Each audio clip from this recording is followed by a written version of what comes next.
And on the back of the stove here, I've got some liquid. It's actually shrimp broth. Turn that up a little bit.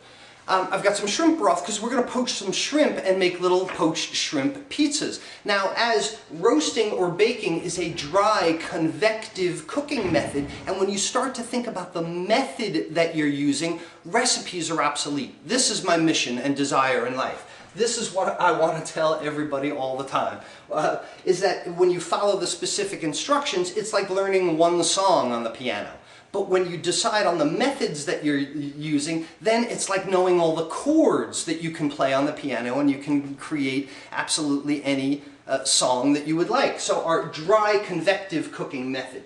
Here with poaching, it is a moist convective cooking method. Because we're going to put the shrimp right into the liquid, there's no direct application of heat, say like saute or grilling or broiling is, but the heat goes around the shrimp and it slowly cooks them. Why would you use poaching over roasting? Both very quick methods. Both appear in this treasury of recipes that I've found over the past 15 years, but one is moist, one is dry. That's obvious. Why do you want to use a moist versus a dry method? Because something might be cooked again.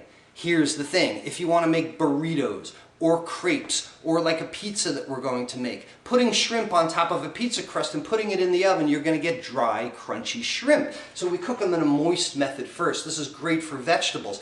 Advantage number 2, I can infuse flavors. And what I've got are some garlic cloves here.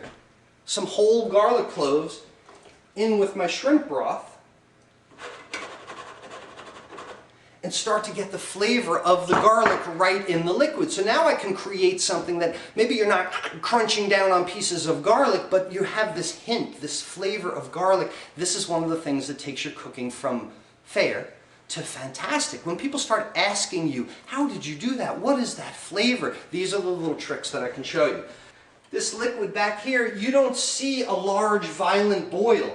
You see basic motion to the water. I see things just kind of slowly moving across the top. This is a poach. This is the low temperature that you want the water to be. So if I come along with some really nice scrimps, can you see them? Shrimp, all right, peeled and deveined, tail off, lightly, softly, poaching the item. Poaching is a soft, slow cooking method.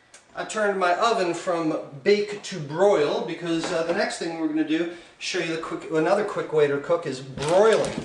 But we've got some pizza crusts here.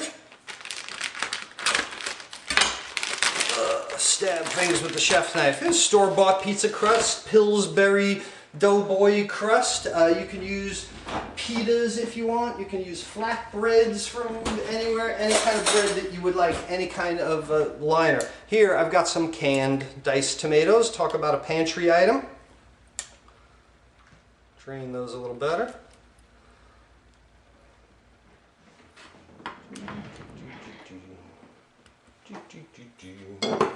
My poached shrimp.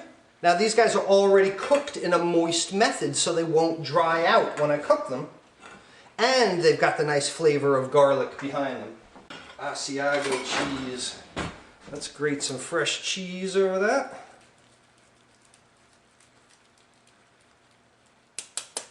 Add vegetables if you like. Make it broccoli, make it peppers, make it whatever you would like. And what do we need? Oh, seasonings. Well, what's my Italian team?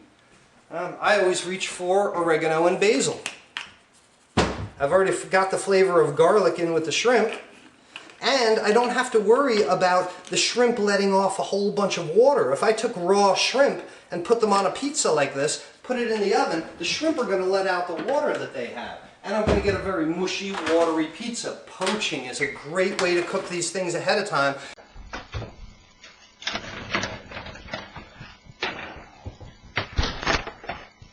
First,